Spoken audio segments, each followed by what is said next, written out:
Good morning, video games. Welcome to Filthy Casuals, a podcast about video games hosted by three kind and knowledgeable boys. You've got myself, Tommy Dasilo. You've also got this man over here. Adam Knox. And also, bringing up the rear... It's Ben Vanel. I got an A in video games. Did you really? Yes. You can study video games now. Isn't that crazy? Yeah, I think we've talked about that on a previous episode, but I was being facetious. I'm kind of glad that... I don't remember that being talked about when I was at high school because I feel like it's something I would have done just to have an easy, I'm studying video games. Yeah. It's something that I like. As in, making them or just, critiquing? Yeah. But I would have come out of school hot thinking, I'm going to be able to I'm going to want to make these one day. Yeah, I guess. But, of course, you have to go to school for that. I know. You don't just wander into a barn one day and pick it up. Amish style. That's how the Amish learn, right? That's how they learn to make video games. I think so, yeah. I'm looking forward to Amish coming out on the Switch in a couple of months. What if Amish real life? So this is it. This is a huge episode for us. Something that's been that's been fated. That's our destiny from episode 1 of this program, I believe.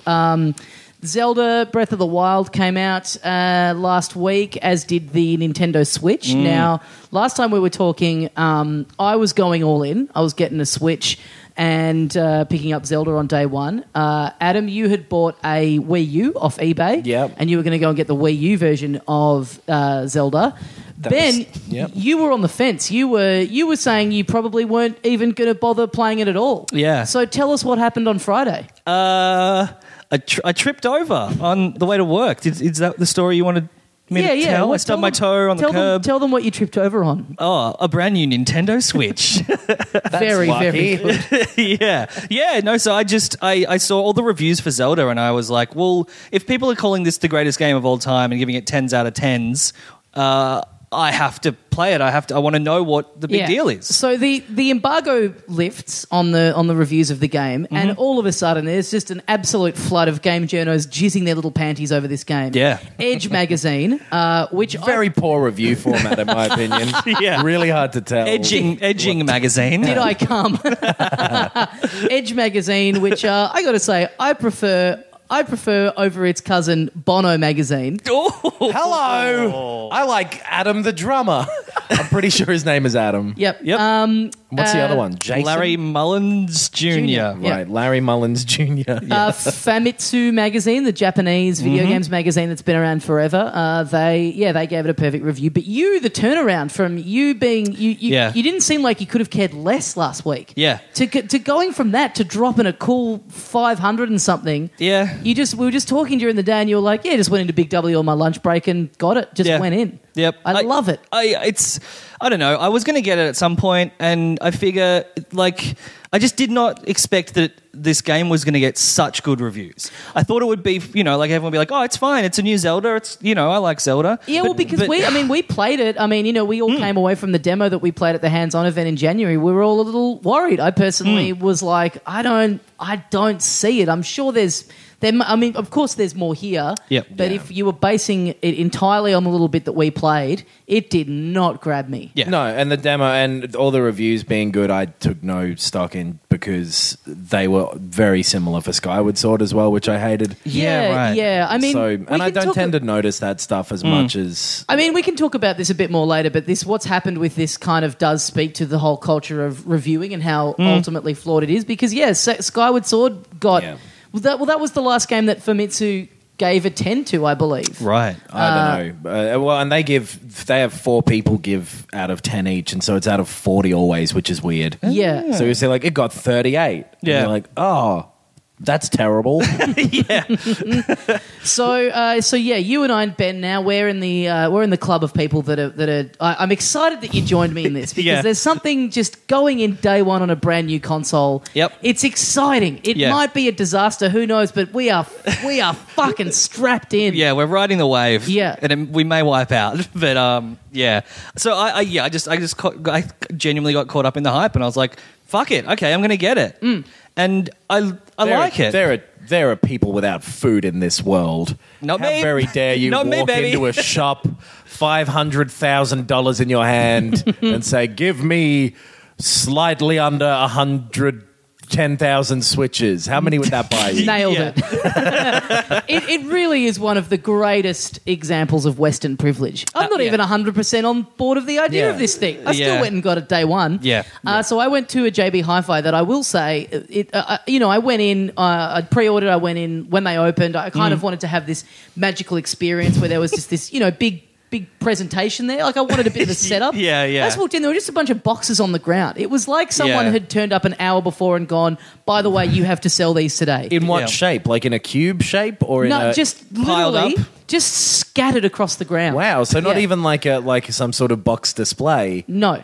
Huh. Just shit everywhere. Was- People were kind of coming in and going, I guess I just take this case of Zelda just off the ground and go up to the counter with it. Was there like an old prospector-looking dude with like an empty gin bottle there? Like, oh no, I've done it again. Yeah, I mean, maybe this was to prepare you for the kind of the foraging that you have have to do in the game. Like, I sort of did have to do a little bit of that. Yeah, in the only game on the console. Yes.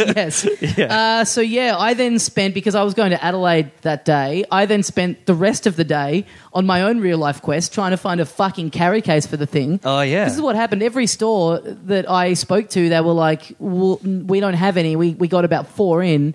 We didn't think we were going to sell that many because no one pre-ordered them. And I was like, well, no one pre-ordered them because you thought, they're just going to be plenty. Like, why would you think that was going to be... Yeah. It's a portable console. Why wouldn't you get one for one? Yeah. No one's going like, oh, I have to pre-order the separate charging cable. Like, no, I'll It'll just buy be it. there. Yeah, totally. Yeah. So maybe I'll get a cheeseburger afterwards. I better call ahead. Yeah. Well, I So- did do that. So I ended up going to the Northcote Plaza and getting a third-party carry case, which you guys have both seen. Yep. It's a piece of shit. It's no good. I want to give an anti-ad. I think whatever the third-party carry case that EB Games sell, don't get it. It sucks. It doesn't sit flush in there. It feels like it was designed by people who did not have access to any dimensions or any idea of Not what even the Switch the first. was. Huh? You need 3 of them at least to make a Switch. No, Never mind. they're flat. They're flat Stanley designed this thing.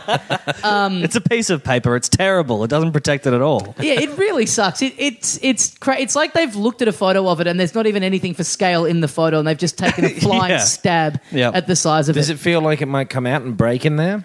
As soon as I can get a proper, better one, I'm going to do that. Yeah. I just desperately... I did think about it for a second. I'm like, I could chance it just having it in the bag, and I just went, nah, not doing it. So without the third-party stuff, then how do you find the hardware itself? Okay, what do you reckon? So I love this console. I'm into it. I'm on board. You have your one in your bag. Yeah. While you're talking, can I have a little... I haven't tried one without the big fucking like... The grip? The don't steal it. Oh, yeah. yeah, okay. Attached to it. Yeah. Yeah. Well, You know I what I do mean? still have those conditions on mine. I'd love you to not steal it. Well, you haven't put a huge piece of metal on here, so it's fair game as far as I'm concerned. Yeah, it's I mean the fact that I got it home, I played Zelda for like a little bit, I got up to a bit, and then it was time to go to the airport, and then got on the plane and picked up right from where I was. I was basically living the ad on day one of it. Did you look over to a cute girl at the airport and be like, hey, you want to play? You left your dog in the park. Well, this is a thing that came up that when you have it in flight mode, you can't take it shows the guy with it propped up on his tray table. With the kickstand, yeah. And he's got the 2 Joy-Cons just separately, which you can't do in flight mode. Apparently, when it's in flight because mode. the signal is turned off. Yeah. That's insane. But the thing is, I don't quite even get why it has a flight mode. Yeah. Like, it's not emitting any signal, so I don't see why it's like... You didn't think this through, did you, Adam? Oh, no.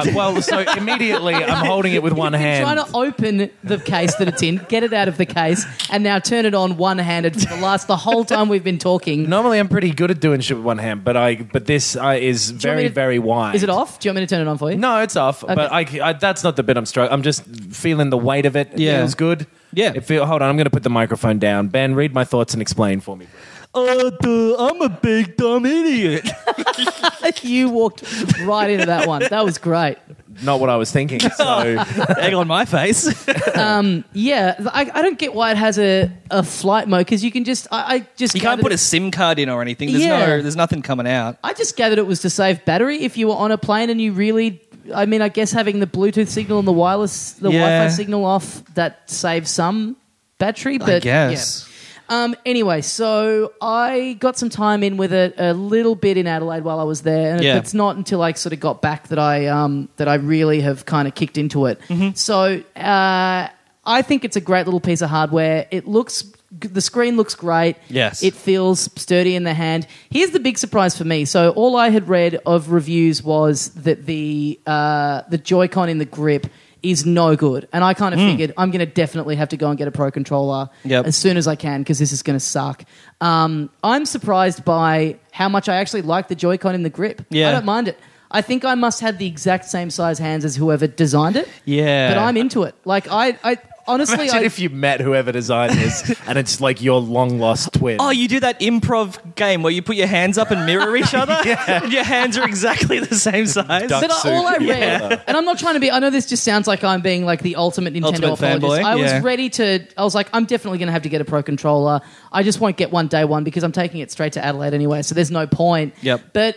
yeah, I don't know what it is about my hand specifically. I've heard from every other source that it's no good. Yeah. But yeah, I'm Your into hands? it. Yeah. Every other source tells me my hands are just no good. Nothing but bad reviews. The Amazon page for my hands is awful, just a bloodbath. My hands. But yeah, I like the Joy-Con in the grip. I think it's all. I think that I don't have that much more to say about the hardware because it's nothing without stuff to do on it. I mean, I can say, coming from having played quite a lot of the Wii U in the last few days, it feels a lot more solid and high quality and like... in retrospect, it makes the gamepad for the Wii U feel like a fucking Fisher-Price toy. Yeah. Like, I was watching it, just looking at it there, it's like, that looks just the...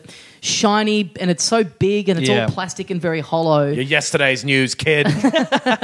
But just the turnaround in design of like ergonomics and stuff that they've done with this, I think is really cool. And I mean, it's kind of been a weird thing reading the reviews of the hardware. Like websites have felt like they have to like score it out of 10. That's fucking weird. I've seen that as well. I just watched the IGN the Switch review. is a 6.8. Yeah. In what fucking way, you ridiculous you can't say... Well, I know what problems they might have, and obviously you would rate it less than perfect if there are problems with it. Well, so this is the thing that I've seen in the last few days is that a lot of people are having, according to it does make the little click when you slide it in. That's cool. Yeah, now put the Switch back on the Joy-Con and then listen to that noise. There's quite a few defective ones out there. Yeah. I've seen a bit of that, and they did have early on. They had an issue with the connectivity of the Joy-Con. Yep. But that stuff is. That's inherent in anything that you launch, though, isn't it? Like. It's happened before, definitely. Like the 360 was fucked. Like one out of three of them died or something. Yeah, I mean, I'll just give my impression before we move into the issues. Can I say, watching you play around with that was extremely distracting to me. I don't know how you felt about it, Ben. I couldn't concentrate. No, I just looked away. Maybe it was just the fact that it was mine. I was like, he's gonna fuck it. Don't. I think that's. I kept throwing it up in the air and catching it like a baby. So I kind of was digging the Switch when we went to the hands-on thing. I thought as a piece of hardware, I was like, oh, it's cool. It's better than I expected. Yep. And having bought one and been playing it for the past few days, it reminds me of like buying a MacBook or an iPhone where it's like very like well designed, clean, packaging's great. You take it out, it's exactly, it's very sleek and all that stuff. And then playing it again, it's like an iPhone where it's like, it kind of works. They kind of made a lot of intelligent decisions like throughout the manufacturing process where it's like, it makes sense in my hands. The screen's like as good as it needs to be. Yeah. It's light. But the thing I think that's most interesting about it is that playing it, I did worry about the whole concept of it, where it was like, but if it's this big, amazing, beautiful game like Zelda, I'm not going to want it. It's going to be. It felt to me like it was going to be a compromise to go handheld with it, because I was basing that on the resolution of the Wii U gamepad. Yep. And as for me, insofar in playing Zelda, in no way does it feel like that. It doesn't feel like because the screen does. For me, the screen does such a good job of what it's trying to do. Just the weight and the width of that thing, though, does seem enough that I wouldn't want to hold it for too long at a time. Well, so the thing is, like, I really like it. I like everything about it pretty much except the Joy-Cons. I think they're too small, and the Joy-Con grip is way too small for my hands. It just feels awkward, and I need to get a Pro Controller, which is like... It's $90 on top of the console, which is a big hit. So I don't like the Joy-Cons or the Joy-Con grip. And I have not been playing it in handheld mode at all. Right. I basically tried it in handheld mode, didn't like it, and put it back in the dock, and I've been playing Zelda pretty much exclusively in console mode. Yeah, right. Yeah. Right. And I do really like it in console But mode. I mean, for me, it's like I played it on the plane. I think I've played it like once in bed here. But for the most part, you're always going to default to TV because it's, it's better and whatever. But it is just to go back to the thing of the console itself being reviewed.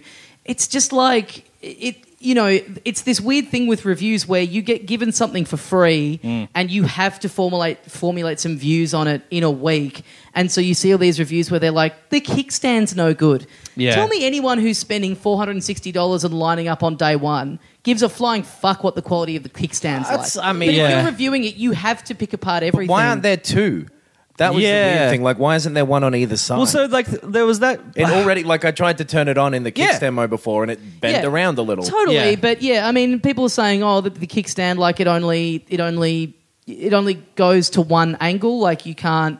But the iPad came out without. That's the thing that you're going to be watching. Yeah, but it's just propped up, and you just get a case for it. There'll be workarounds for that. Stuff will come out. That's but I think that is still a valid criticism to say like this thing could have been better, rather than saying, well, you just stack up a pile of books and lean it against that. Like, I know, but my point is, like, of course it could be better, but like it's just you have to focus on that if you're reviewing it. And I doubt anyone who's invested that kind of money, anyone who's paid for it on day one, that's just not an issue. Or maybe you're just like, overlooking it because you're like, I paid the money for this, I want it, I'm into it. At least it isn't for you, I guess you're saying. I just think... I think that stuff would bother me a little bit. Like, I can tell, like... Sure, but you're not going to buy one. You're not going to go pay for one. But that's my point. I tried to use it and it wouldn't work. Like, I tried to lean it up at a certain angle. I was like working at the same time, and then I was like, I'll put this over here and use the Joy-Cons and like watch, and like it wasn't good enough. Like it wasn't. Like it was the wrong angle, and it did fall over half the time. And that is the main problem I have with it, is like I pop it out and I put it down somewhere, and then it just like falls over. You nudge it a tiny bit, it falls over. We do live in an earthquake zone, though. We shouldn't. And I jump around all the time. You're always riding that pogo stick. In that banana peel factory that you live in. Yeah. But it's like obviously it's a very minor thing to criticize, but I also think that it could be better. So why? Definitely it could be better. But there'll be. It's not like there'll be workarounds for that. I mean, the criticism of the battery is big and valid, and that to me is like, well, there is no. I mean, there's, aside from getting portable chargers. Yeah. There's kind of a workaround for that, but it's the same thing. And to me, the battery thing is more glaring. But again, what do you do about it? Especially for them to chuck the USB, and I get why they did it because it has to charge from the bottom in the dock. Yeah. But for the USB thing to be on the bottom so you can't charge it if it is in that tabletop mode, that's fucking crazy. Yeah. Again, that's really weird. I just don't care. Like, I just think... That's fine if you don't care, but like I can see situations where I would want to do that. Yeah. Where like the weight of that was enough that if I was in bed, I would probably rather like rest that on my belly. Yeah. You know what I mean? Like, well, and then you got a cable poking into your look belly up with button. 16 chins underneath me and play it that way. Yeah. And I don't think it seems like it would be possible to do that. Yeah. Which it isn't with an Xbox as well. Like, let's be clear. Sure, yeah. So I guess the point I'm getting at more is for them to go, 6.8, the dock, the charging cable is on the wrong end and there's a kickstand. It's like, you can't give a console a score on day one. I mean, a console's nothing without a library of games on it, so you can't accurately... so then you can very much give the Nintendo Switch a score then. Yeah. Well, okay, so let's get into Zelda, because I think this game is amazing. Yeah, this so game do is I. a fucking masterpiece. Yeah. And so to be going, like, to still be criticizing it and saying it's got a bad launch lineup...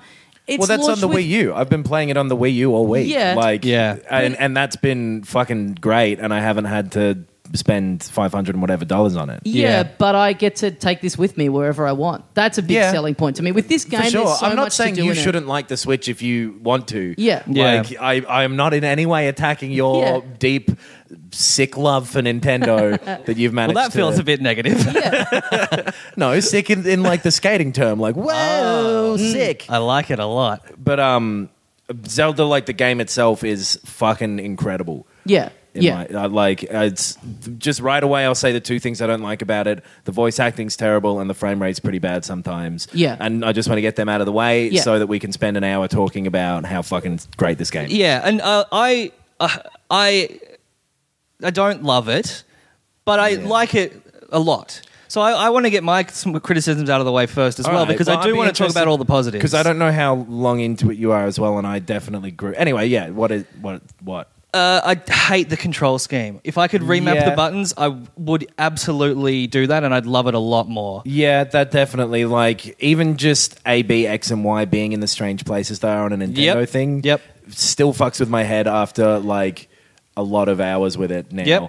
Yep. Which is it is kind of crazy that you can't change control scheme. I think this is the case for Horizon as well. I spent about an hour playing that last week as well.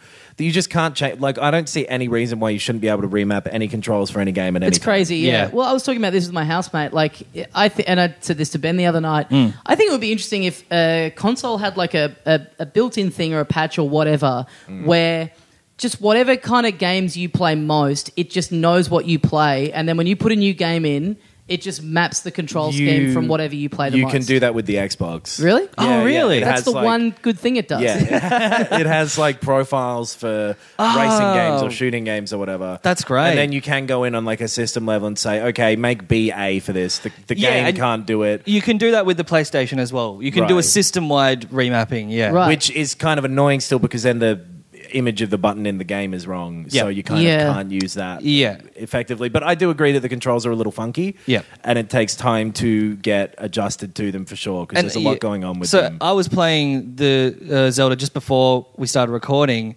and I think I just settled into the controls, just today after 4 days or whatever. Yeah. Well, how long do you think you'd have played it for in total? Be exact to the second. 7 hours. 7. I've played a fair bit. Yeah. I've played it a lot, actually. So I've played it for about 5 times more than that. And I still do definitely find myself hitting attack rather than dodge or whatever. Yeah, me too. Yeah. I mean, it's weird because I definitely have my problems with some of the controls, but at the same time, then I kind of think, okay, well, what would I change it to? If I put that there, then that's got to be somewhere else, and I kind of like that being where it is. Yeah. So I kind of just come back to okay, well, I guess that just has to be. Yeah. I wish jump was in a different place. I think just literally if X was on the left and Y was on the top, E was on the right and A was on the bottom, has kind of become more of the standard now. Yeah. That would make. Oh, you mean the buttons are just called different things? Yeah, right, just A being on the right, B being on the bottom. It's just that Nintendo thing that's been around since the Super Nintendo. So I get Yeah. But that is literally it's when it says press X to jump. My brain has already programmed itself to think X is on the left. Yeah. Okay. And to always avoid X. Yeah, so the controls I really don't like, and it makes me think or feel as if the gameplay itself is not as good as it could be. Mm-hmm. Yeah, well, the thing is, the controls feel good once you're doing them, once you've got your head around them, if that makes sense. Everything moves well, and just little things of landing straight on a cliff face if you're flying into it or whatever and climbing up it, all that stuff happens really smoothly. Everything feels right once you've gotten your head around the controls, but I do agree that they're a little weird to get your head around at first. And the other thing is the frame rate stuff, which I've been experiencing. I didn't experience it much at first, and I was like, how is this a complaint? And the more I explore and the more cool stuff I see, like sunsets with, snow, and it's oh, this looks great. And then it just judders for a few seconds. It's getting worse the more I play. Right. I actually haven't had too many issues with it. I had my first kind of big one the other night where, I came up to a bit. I was like, okay. And there were, tall grass. This is the common thing you hear: tall grass, bunch of guys around, and then that's when it becomes noticeable. Well, and the weirdest thing, I don't know if you've seen this happen. If you hit someone, it will pause a little bit every time in a stylish way to emphasize your hits. Yep. But sometimes it will pause and hang, and I've had it happen for 3 or 4 seconds where clearly it's gone all right, fuck everybody. Code red, and all the little me's inside of the Wii U are running around or whatever trying to fix it up, in Inside Out. Yeah, doom, and they're trying to it takes a long time to catch up, and in the towns and whatever, it really does. I feel like that's probably more Wii U than I've experienced Switch. it a lot. Really? Yeah. I've also in the experienced main world, like, it isn't that bad. Like, Yeah. most of, like, probably 90% of the time, even as much as that, it's fine. Yeah, I'd say 90%, definitely. But it's like, well, this doesn't happen on any other game on any other console that I've ever played. Not these days. Yeah. And I guess the other thing is, tying into the controls, the Joy-Con grip and just the Joy-Cons themselves are not fun to play with a game like this, where you're playing it for a long period of time and you kind of want it to be very precise and fluid. Like too cramped or whatever. The tiny joysticks are shitty. Yeah, right. And the buttons I don't like, and it's just like it just highlights a lot of the flaws with them. Yeah, that's so weird. I don't have any of that with it. Put your hands up next to each other, like man I've got tiny evolving hands. from gorilla. Like, so my hands. Your hands are basically exactly the same size. Yeah, your palm's bigger. I do have big palms. I mean, I get it. Like, it's just whatever feels. Yeah, you hairy can't as control. well. What's with all the hair on your palm? What's that about? Well, my girlfriend's gone away for a while, so she dead. No, she's not. You can't dead. control what feels comfortable to you. No, for sure. So it's not. But it's weird how. That's why I never became a rock star. Holding the guitar has always felt really, really weird to me. Yeah. Yeah, I used to play guitar, and then I had to stop because my fingers would always get little cramps, Oh, and they'd have to be put in little mini splints. Oh no! And have little mini thermometers hanging out of there. Amazing. So I really want to play it using a pro controller. Yeah, you got it. I mean, yeah. I know it is a bummer to have to go and buy that extra thing, but also that's not really a fair criticism of the game to say I don't like the controller. That No, I'm I guess it's more about how the console is holding the game back, which also lines up with the frame rate thing. It's a criticism about your own body in a way. You're body shaming yourself, saying that your hands are too large. Oh, here we go. Well, I was actually putting it onto the controller, but now I'm going to internalize it. No, but I think that if the and I do like the console, but if it was a little bit more powerful, we wouldn't have any frame rate issues. And if the controller was a bit better, I wouldn't be annoyed by it. Maybe. yeah, but I mean, that's kind of a moot point, isn't it? Because it's like going, well, sure, if it did, Well, no, because it could have been better. If it was better, it'd be better. I'm sure it's what they could get it up to in the time frame they had and what was available to them. And not make the battery last for 15 minutes. This ties into, I guess, the only thing that I like my big umbrella criticism of the Switch is that I don't want it to be a handheld at all. I want it to be a home console. Right. Okay. So those compromises are things that I wish that they just hadn't had to do. Yeah. But anyway, I think that's really the only things I don't like about Zelda is the controls and the frame rate stuff. Cool. I think I like everything else about it. Well, now that we've gotten... Because I'll tell you where I am. I underestimated when I said 5 times as well. Like, I've played a fucking lot of this game, probably too much. Yeah, right. A detrimental amount to the rest of my life. Well, okay, for the sake of not spoiling, let's try and be as general as we can. Absolutely. I'm just saying, save for the very... 100%, I'm not going to say anything that I wouldn't have wanted to know before I'd played it. Yep. Save for maybe the very first bit, because I feel like if you were going to go in... Should we just explain how it gets you into the game? Maybe. Yeah. Well, yeah, I just wanted to give context of, like, I've finished it now. I've, Oh, really? gone through it. You've completed the whole game? Then gone back in to do all the other stuff. Oh, wow. So, just overall first, this is one of my favorite games I've ever played. Wow. It's okay. really Huge. fucking good. That's huge. Yeah. So you start out, you wake up and grab a brush and put a little makeup. which I think is really interesting, like, because I love the game that starts with you don't know who you are, you don't know what you're doing. This feels like a bit of a deliberate throwback to Link's Awakening on the Game Boy, which is where you wake up stranded on the island. You wake up on a beach and you don't know what the fuck's going on, right? Which I thought was kind of a cool touch, deliberate or otherwise. You're stuck on this big plateau that you can't get down because it's too steep. Yep. So you find this old man who tells you to go clear all these shrines and then he'll give you a paraglider to get down. Yeah, like it's pretty much a tutorial area, but it doesn't feel as constricted and even just from the hand-holding forced as some of the other ones have been. Right. And then that's cool, but then it very much is a lot more focused and constricted than what the game opens up to be after that. But even within that first area, and as kind of a sign of things to come, those shrines that he makes you do, you can do them in any order you want. Yeah. Yep. So that's kind of an early signaling. Now, this is the thing that's most fascinated me about the game. On day one playing it, and kind of checking in with my friends who were playing it and seeing what they were, where they were at and everything. One of the shrines is on the top of a snow-covered mountain, which you start to walk into, and your temperature drops, and then you just lose hearts immediately. You die within like a minute because it's too cold. Now, how did you combat that? So I guess this is the first genuinely 40 minutes of the game maybe that we're talking about here as well. So if you don't want to be spoiled for that, then A, grow up, B, stop listening. Grow up. So I went and found Big Boy, the old mate who you meet, and had a cheeky look in his diary. Did you do this? Do you tell me what you did, and then I'll tell you what I did. I had a cheeky look in his diary. He'd written down that he had a recipe that he'd forgotten. Did you do this way as well? Well, I did this. I did look in that. And then so it says, oh, fuck, I forgot what ingredient I used. But in the previous page, he'd written that it was a fish. Or he said seafood. Yeah. And it's because I've been on a seafood diet for a little while. Is that... Do you want to know about my seafood diet? No, I'd rather you don't finish that thought. Fair enough. I see shit and I eat my own shit. So you make this dish for him, and then he gives you a really warm jumper, right? And then I just use that to get around. Okay. See, I had that experience, except I didn't end up making the thing and getting it.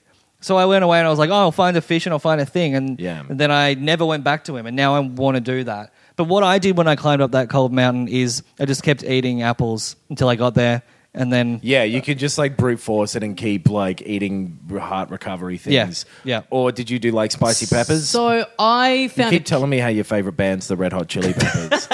You always say that. Yeah, I went down to California. I found a camp. I found a bunch of little goblins in a camp, and they had a fire there. So I got a torch and set it on fire and just carried that, and that kept me warm. That is cool. Much smarter than what I did. I didn't even see. I spent ages helping this old man.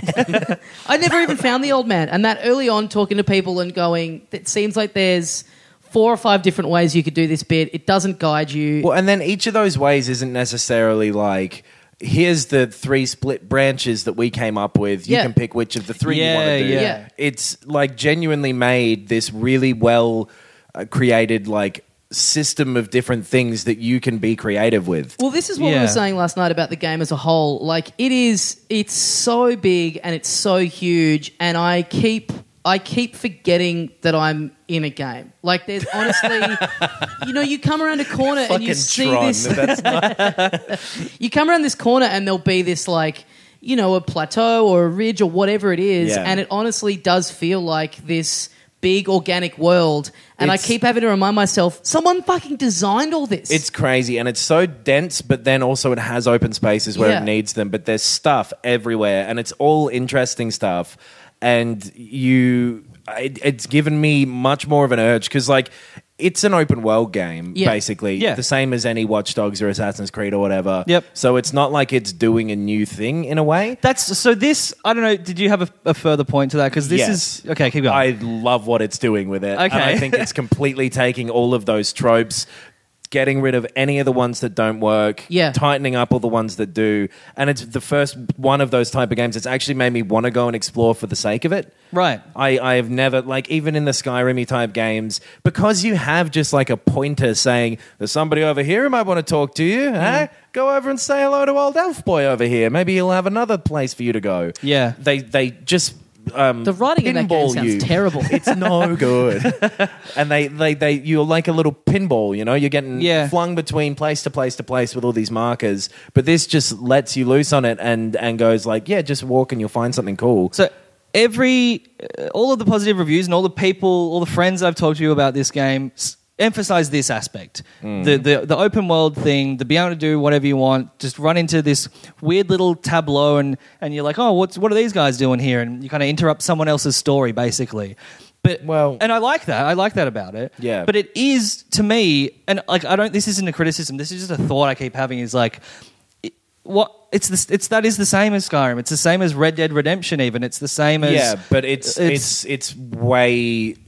different it's coming at it from a completely different point of view and attitude in a weird way, where it's coming at it from this genuinely fun, adventurous, joyful place in this, but all of those games, looking at them now, to me, seem a lot more cynical in the sense that they will just give you a bunch of little pins in a map and say go to these places. Yeah, it may as well be a straight line. But isn't that exactly what this is doing as well? No, because you find those pins, you look for them. It puts them there and doesn't tell you about them. You'll hear a rumor about one of them and it won't tell you exactly where it is, and you go find it yourself. You know, it's a slight difference, but it makes a huge change. But I think that's the same if you play Skyrim for a long time. That's what's happening. You're walking into a town and you go and talk to someone at the bar and they go, "Oh, I lost my sword." I'm literally saying that the difference is bloop, a little thing pops up on your screen and says, and "Go you here." go and focus on that, and you end up spending half your time looking at the map and all that sort of shit. That's happening in this game as well.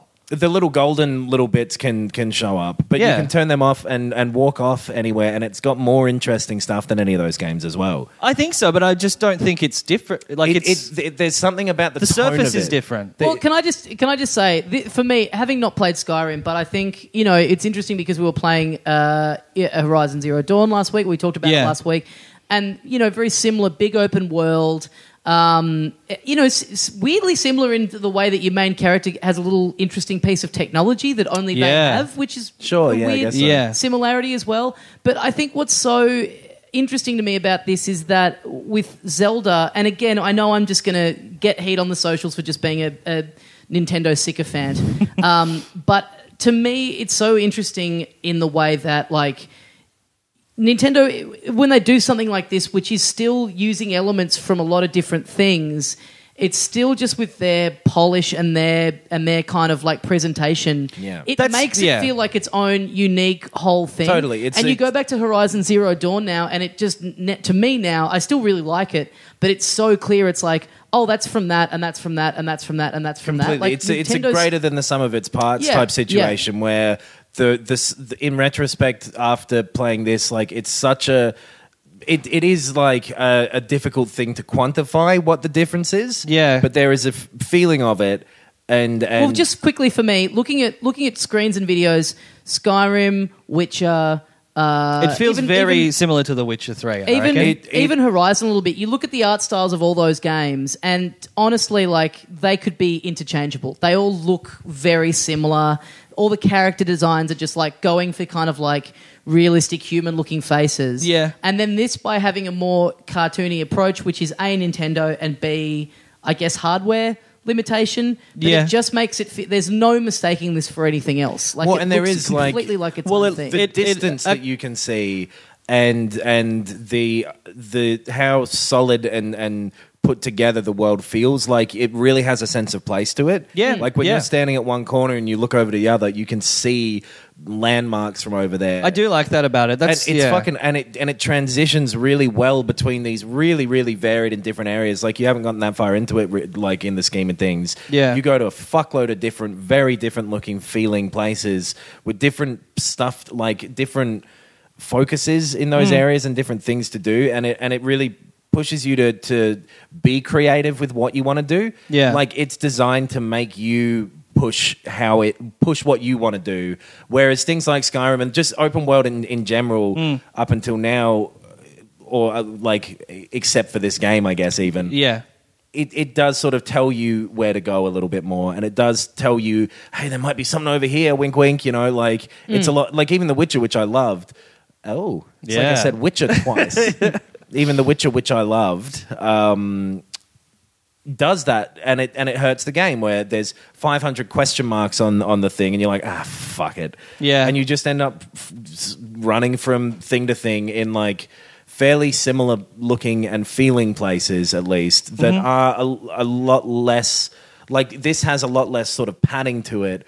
All of this open world feels justified in a way. Like, you're not going over some pointless mountain for the sake of it, and like you might be in a Skyrim type game. And a lot more. To me, it's so exciting where you look at a thing and, if you're up against a big wall, like a big cliff, and you can see, like, that what you've got to go to is on the other side of it. Just like, I'm so trained to the thing of, like, a wall in a game means that's you tapped out here. You can't go past this point.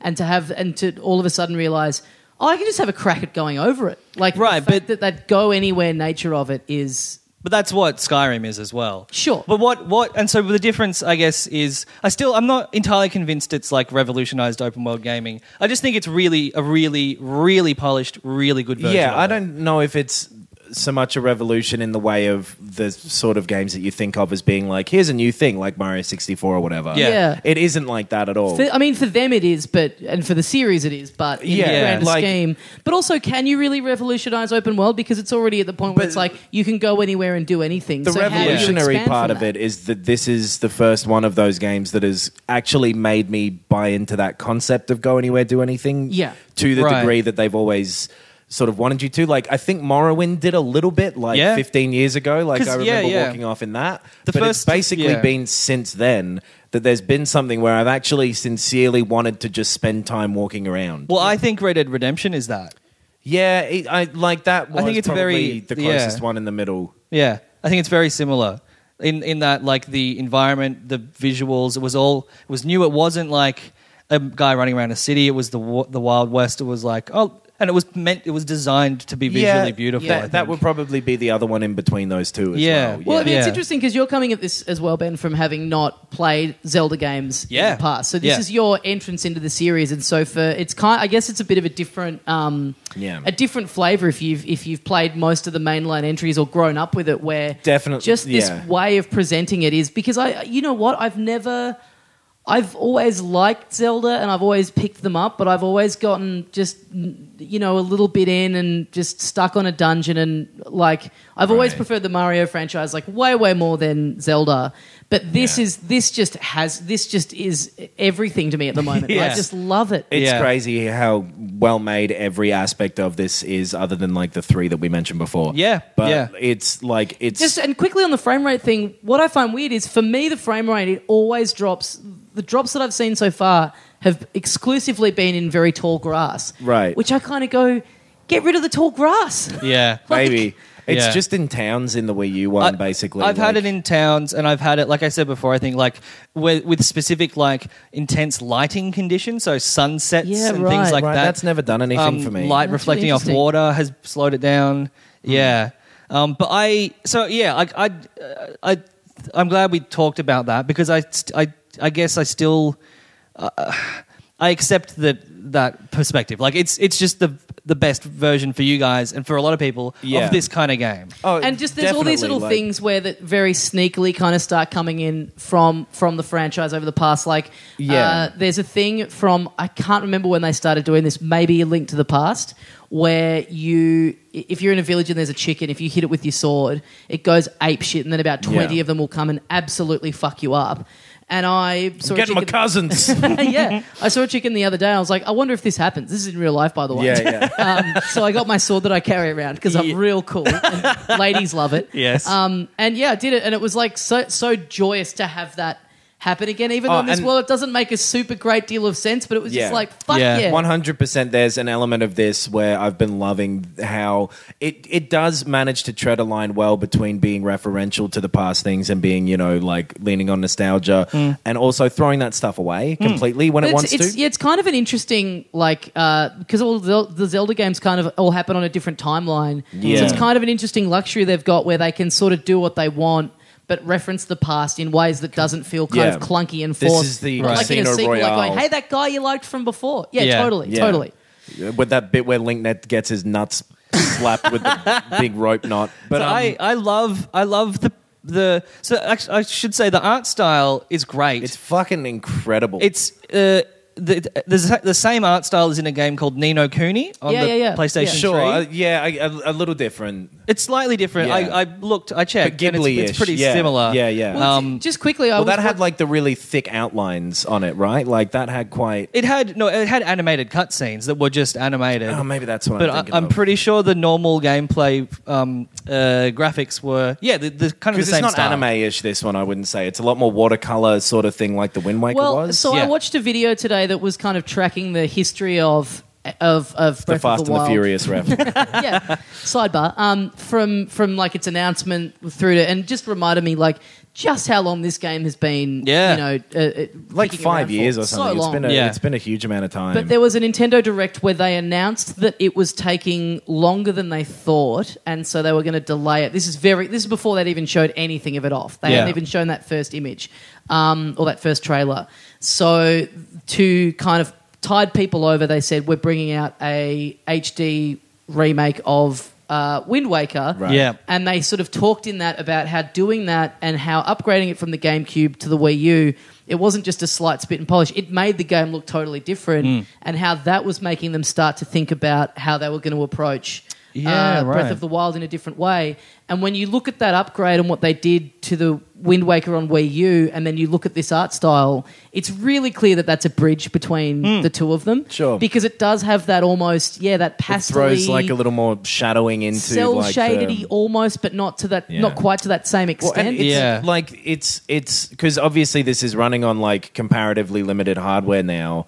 And what they managed to do with it in terms of like focusing on the really important and striking things, like if you're flying at a great height, you can look down and see your shadow. Yes. Yeah. And see like a hawk's shadow that's flying miles away. Yeah. And it'll, like we said before, draw in everything in the world, excluding, enemies and whatever. But like you can see all of the whole world all of the time. Yeah. And it's basically- really effective. To give a very, very brief overview of what you're doing in this, it's open world, but then there are towers that you can often see from miles They away. glow bright Yeah, orange. They glow bright orange, and you climb them, and you activate a thing when you get up there, and it unlocks more. It gives you more detail on your map. It's kind of like in Assassin's Creed, the viewpoint It is, system. but just like the key difference there as well, and it's a slight thing, but it doesn't fill in those little dots. You get up there and you pull out a pair of binoculars, basically, and you look around and you stamp the map where you want. And it gives you this feeling of ownership over what you're doing that's really effective. Yeah, and hidden all over the world are these shrines. Yeah. And again, you can't just look for them all on a map. over the world. You can't just look at them on a map. That's kind of the big incentive to climb these towers, and then you can see where they are around well, you get a little. Well, anyway, yeah. But so they basically all consist of, and there's heaps of them. They all consist of pretty tiny little challenges, at the end of which you get an orb. Every time you get 4 orbs, you can either get a new heart for your health meter, or you can upgrade your stamina bar. Yep. The orbs on this guy. Get a load. Check out the orbs on him. And I've never loved the dungeons in Zelda games. I've always way preferred, being in the outdoors, talking to the villagers and stuff. Dungeons are a thing that I've kind of endured, but I love doing these shrines. It's a really good way of doing it. It's so great the way it incentivizes you to find these, because you just are not going to be able to get very far without climbing those towers, finding those shrines. And if this one puzzle isn't working for you right now, fuck off and leave. It doesn't matter. Yeah. Yeah, and each shrine kind of teaches you. Well, it doesn't always, but for me, it has taught you a new thing about the gameplay, about the combat, about using the runes and physics. Some of them get stuff. a lot more complex than others. Like some of them go for quite a long time. Yeah. And then there are several proper dungeons kind of as well that are shorter than they would have been in other ones. Yeah. But are still, I think, really well made. And again, for them to toss that formula the presentation of those dungeons as well is really fucking cool on a couple of them especially. The music in this is amazing. Yeah. Like this subtle little soundtrack that just comes in from time to time. Yeah. But for them to do away with that format of the dungeons is huge. Like it's massive. It's great. Somebody came in and just like swept off a desk and then fuck Miyamoto on it. Friend of the show / wedding DJ Andrew Levins has been playing this at the expense of his children's well-being. Yep. Yeah. He was telling me, and I think he just achieved this, he made a point of going around to all the towers and unlocking the whole map, and he's now got like 8 hearts and I think 2 stamina wheels. Yeah. He hasn't done any of the story yet. Like he's basically just sunk I kind all of his did the time same into- thing, yeah. Yeah. Like I went round and just like the world is fucking incredible. I don't think either of you ever played World of Warcraft back in the day. No. It has a feeling a bit like that, but a lot better, where all these different parts of this huge world feel very distinct from each other. Yes. Yeah, which right. is super well done in this. I just cannot get over that demo that we played. I mean, It's such a bad slice of it. It was Yeah. such a bad way of showing Yeah. off the game. even though it was the exact same like story and map and everything as what it just is the first that first hour or whatever is a lot slower than because the thing that pulls you in about that game is you being put in the driver's seat or whatever. Sure, and once I settled into it, because I think it was timed, the demo. It was timed up to 15 20 minutes or something like that. Yeah, so I got to that very first shrine and had just gone in and just learnt the thing. And then I got kicked off, and I was like, I just walked around. I didn't see anything. I didn't do anything. Yeah. And when I actually played it through properly, it was at the point that I finished that last shrine, and he then goes, "Okay, go around." I was like, "Oh, I get this. This is just an intro bit. This is sort of teaching me this." Yeah. But I didn't get that in the demo. I thought this world is empty. Yeah. Like, well, and the thing that I thought before, and other friend of the show and car boot t-shirt salesman Angus Truscott something like this, where it's like what Ocarina of Time felt like back in the day, modernized, and like this feels he said this is what I thought I was playing when I was playing Ocarina of Time, which is such a great way of it completely summing it up. Is that. Yeah. Like it is this huge thing with all this like genuine mysterious elements to it, which like you will get more and more of as you go through, Ben. Like I'd be interested to know what you think of it after playing it for like 20 more hours or something. Yeah. Because there's stuff like, even now after like fucking a long time playing it, there's stuff that I'm coming like just finding that I had no idea was in it, and it's really, really cool. It has been so long since I've had a game like this where I'm thinking about it constantly. By the way, worst time for something like this to come out. We're 3 weeks away. I'm furious with the way I'm behaving. 3 weeks away from the comedy festival. Yeah. None of us have time to be doing 100%. this. That's, I think, why I like devoured it so much, so I could just get it out of put the it way, out of my brain. Yeah. I haven't played anything like this in so long where You've played it for more than 3 hours? Yeah, well, actually, yeah. Like I sat up the other night. I sat up until 2 a.m. playing it. Yeah. And then it was the first thing I did when I woke up. Like I just haven't had that in so long. And the fact of like I'll play it in 3 short bursts where I'm kind of attempting to do the same thing or sort of going around the same area, and then I either complete the thing I was trying to do, or I just go, this is too hard for me to do now, I'm going to go do something else. And then all of a sudden, in half an hour, I'm in a completely different thing is going on. I have a completely different objective. I'm all the way over the other side of the thing. And it's just as interesting. It's all really well made. You can fucking walk in a straight line to nowhere and find really cool stuff that's engaging, and maybe just little bits. Yeah. Like there are these things scattered across the world that are just very, very small, quick, brief little there you go, and you're done. But they're all really engaging. Well, Truscott, I was talking to Levins about this, and Truscott was way further on in the story than me and Levins were. Yeah. And he'd only just gotten his first horse,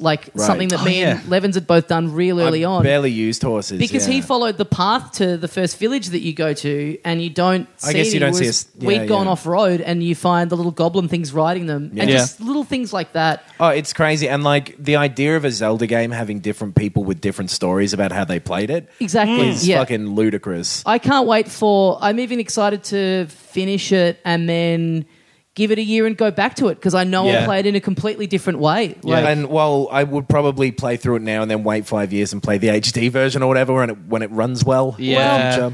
I mean, I know this is this is big time apologist talk. I just haven't found it to be. I know it's 30 frames per second. Yeah. Once you're in it, and I just find everything else so captivating. There's a couple of times I've noticed slowdown, but I don't care. I agree. That hasn't affected me a huge amount. The thing that actually, and I do want to talk about this a little bit, the thing that's bothered me a fair bit is the voice acting is fucking garbage. It is some of the worst I've ever heard in any medium, some of the worst acting I've ever come across. I have only had 2 sections where I've had voice acting, and I haven't found it to be there's like 20 of them or something throughout the game, and it's not a huge amount. It's just because all the writing and all the characters and stuff, when it's just the text, are really fun and really silly and funny and charming, cartoonish, and all that stuff. Basically, but cartoonish in a good way. Yes, yeah. And then they do this terrible 80s cartoon. Do you remember that 80s Dungeons and Dragons cartoon? Oh yeah. It fucking sucked, and it reminds me of that sort of thing. See, the fucking woman who plays Zelda is doing the worst fake British accent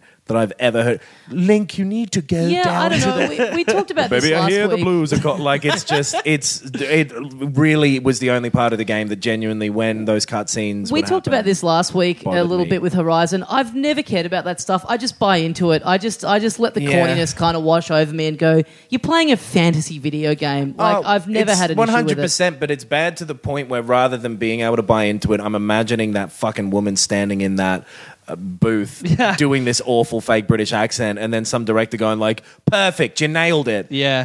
I don't agree. I think that the best thing about this game is like the presentation aspect is very cohesive and very polished and good across the board. So I like the menu, I like the font they chose, I like the music, the sound effects. Sound when you pick stuff up, all of these little flourishes are just all of that stuff is amazing. And cooking is amazing. But I like the voice acting. I think it's part of this charm, this weird kind of childlike charm. It doesn't bother me at all. It's so completely outside of anything that I hear when I'm just reading it. You know what I mean? Like it's and so I will far say removed. I know it's. I don't know how much of it is, you know, technological limitation versus just Nintendo being stuck in their ways. Like, I did notice going from Horizon to which is, you know, all voice acting to this, which is mostly text. Yeah. I just think there's so much more power in it. I just find it so much more compelling. In the text or in the voice acting? In the text. I agree. Just and like, reading stuff in your own and head they do those to not fun have little someone's like voice. little noises. Yeah. I love all that stuff. I think those are really good. It just specifically when Zelda in particular, but all of the characters talk. Yeah, Impa, is that one of the ones that talks? She does a little bit the old, but I don't want to get too much into like, I guess like the story is very thin. Yeah, but just those brief sections really did great on me, and I like maybe that's my problem. They did great. It sounds awesome. GRATE poop emoji. So you're willing to admit that it might be your problem? I was saying that just to appease you guys. No, I'm definitely right about it. I was just saying it to seem like I'm not an egomaniac. I want to talk about this because what's so interesting to me about this game is that I think it is like such a perfect thing to show off the Switch and what it can do, because this game is like, you don't want to put it down, you don't want to stop playing it. Yeah. So it's the perfect thing for, hey, you can take this anywhere with you. You got to go away for a week. Of you don't like, want to leave go it. on your own adventure while you're going on a Zelda which adventure. is so weird because it only ended up being a launch title for the Switch by accident. Yeah, sort of. Yeah. Well, I guess, it just got delayed so much on the Wii U. If it had panned out that way, I mean, who knows? Because they took all the gamepad stuff out of the Wii U as well, so that it wouldn't have like a benefit over the Switch. At some point, they very consciously made the decision of the Switch won't have a launch title. But that was also because it was taking longer than they... Yeah, I bet this is 6 months later than it would have been or whatever. But I don't really care either way. I don't care. I just think that's interesting where it's like this... It's kind of by accident that became a launch title for this. They're incredibly lucky that people are viewing it as a big launch title for the Switch as well, because it is obviously, but like the Wii U version is really good. Like that's what I've been playing. It doesn't sound like... It sounds like it handles a little... The performance is like a little under par, but, and you can't take it with kind you, of which is not the big thing. even. Like the resolution is slightly lower, I think, but I do not notice things like that. Well, I mean, I don't know. Like again, I just, to go back to people criticizing the software lineup of the launch of the Switch, it's like it's launching with one of the biggest games ever. And I know you can just get it on Wii U, but a lot of people don't have a Wii U. And the other thing is, it's just so interesting to me how the past like dictates like what the narrative for this current thing is. If the Wii U had been a smash hit, there wouldn't be people naysaying the Switch to the degree that they are. And I think that, what console does launch with a bunch of great stuff? Like, what did the PS4 launch with? By Nothing. all accounts, this has had a good launch. Like, I think it's been selling really well. Yeah. But I don't know. Like, it seems like a fair few people are getting broken ones, maybe. And like, I'm definitely not upset about my decision of waiting for a long time. Yeah, I've experienced the left Joy-Con desynchronizing thing. Yeah. It's happened a fair bit. Like, I'll be riding on a horse and the horse will just ride into a wall. And That's I'll be the left for you, though, huh? Always doing their own thing. It's like driving up a wall. But the potential for this, the console, like the potential for it is, like, I want them to just fucking quit stalling and just give us anything about the Virtual Console. That's your ace up your sleeve at this point. Yep. I'm really curious to see what else they have, because I love this thing. Like, I love being able to take it around with me. Like, I'm a bit the opposite of you, I guess, where you were saying you just want it to be a console. It's like, well, I have a great, powerful home console. I've got a PS4. Yeah. I want fun Nintendo games that I can play on the go. Yeah, and I've never liked handheld gaming or mobile gaming. Like when we had a few weeks where we reviewed some mobile games, and like I just played them at home. Like I don't play games like when I'm on the move. Yeah. But I just, for me, like I like the console. I like the interface. Like it's all so polished, and I do want to spend more time playing games on the Switch. I just there's only one game. There really is only one game. Yeah, but again, I mean, it's been out for a week, and it's only one game, but it's a one game that's huge and immersive, and it's definitely really good. I would still honestly say, like, if I was giving some sort of purchasing recommendation to somebody, I think it would be better at this point if you are not sure on the Switch. There's enough good stuff on the Wii U. Oh, big time! If you're not crazy about if you're not a Nintendo fanatic and you haven't owned a Wii U, then fuck yeah, there's so much shit on it. Like, go in now, like the best time. Like, and I probably will be getting a Switch as well, though, at some point. Like, I think Mario will pull me in, for sure. Well, that's the other thing. I mean, seeing what they've done with the world of Zelda and how they've overhauled it, if they can fuck me up with Mario. Exactly. It's made me that the other day popped into my head. I was like, fuck, I wonder what they're doing for Mario. Like, if that's what their thing with this is just scrapping the... And I always think anytime I'm playing a new iteration of something or something new and big has come out of a franchise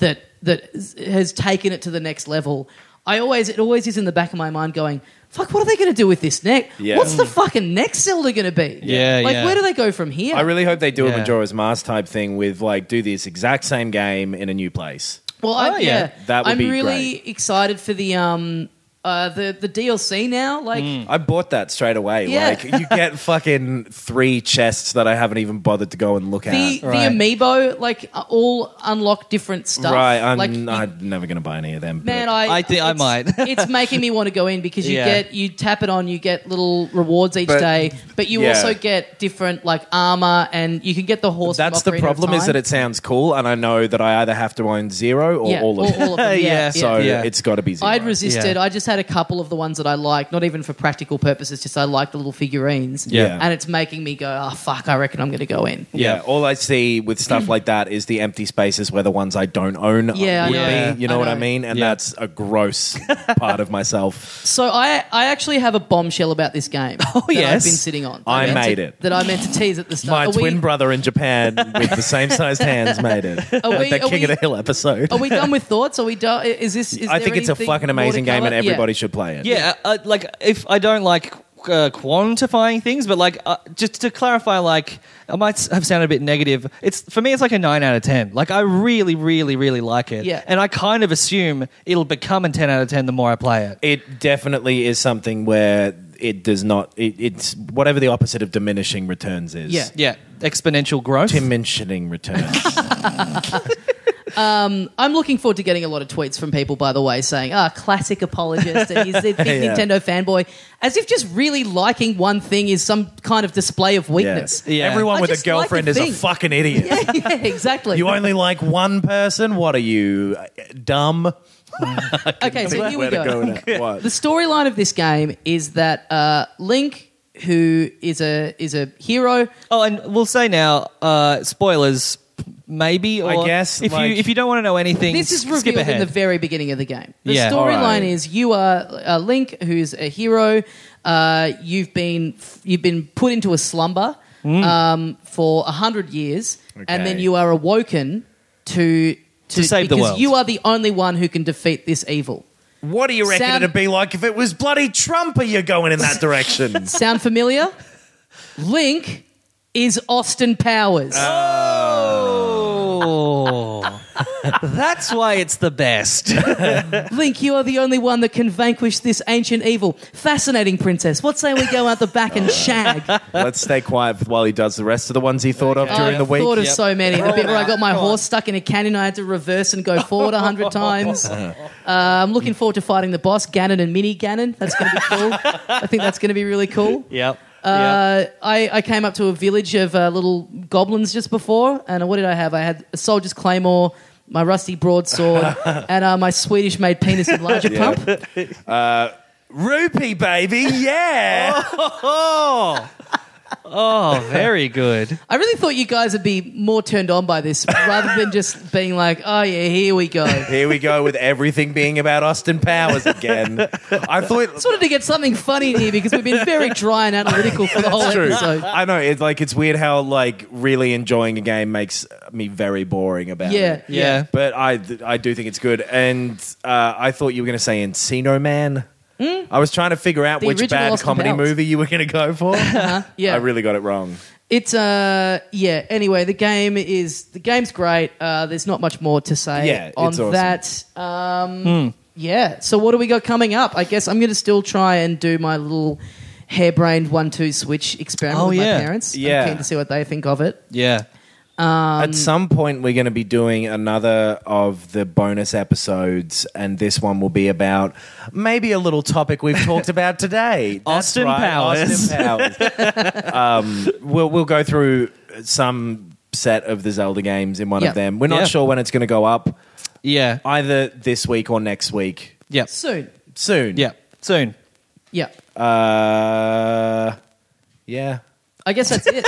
That's it. Thank you so much for listening, guys. Let us know your thoughts. Let us know how you're going with it. Oh, by the way, we got an email from someone or a Facebook message from someone saying that they never been a Nintendo gamer, but just hearing us. Had been back in the Super Nintendo days, I think. Right. Yeah. And just basically us, well, specifically me talking about it, made them go, you know what? Fuck it, I'm going in. Yep. Which speaks a lot about the way that you're making your life choices is bizarre, I have to say, but that's very flattering. That's cool. That's cool that someone took something out of this. Yeah. I'm really keen to hear a broad swathe of different opinions about the console and about the game. I'm really interested to see what it'll be like in 6 months, if any of these like technical issues will actually be a problem. Well, what you need to do is you need to go to sleep, and then we'll awaken you in 6 months' time. I wonder if they'll... I would love that. That'd be so good. It would be very un-Nintendo to do, but also they have been doing more stuff that's not very them. If they'll bring out a patch that lets you remap the buttons, because a lot of people have had that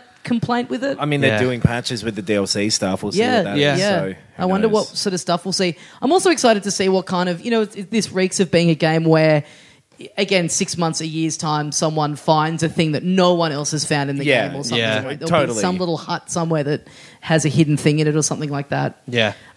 Cool. Send us your thoughts. Send us your personal little takes of things credit you've been card doing numbers, whatever you want to. Yeah. Nudes. Send them. What do we got? We also should say we've been getting a lot of outlandish claims emails. We get like a bunch every day, and I think once the kind of major game releases start to slow down a bit, we'll probably go back into comedy festival time when we're doing shows and not really playing much. That's when we'll be very thankful to sink our teeth into something. Yeah. With some guests as well. Yes. From around the festival. So maybe like we already have too many to do. So if you think of one, send it in. I guess, I enjoy reading them, even if we're not. We should say even if we're not reading them. That's even if we're true. not reading them out on the show, we are reading them, and I always enjoy getting them.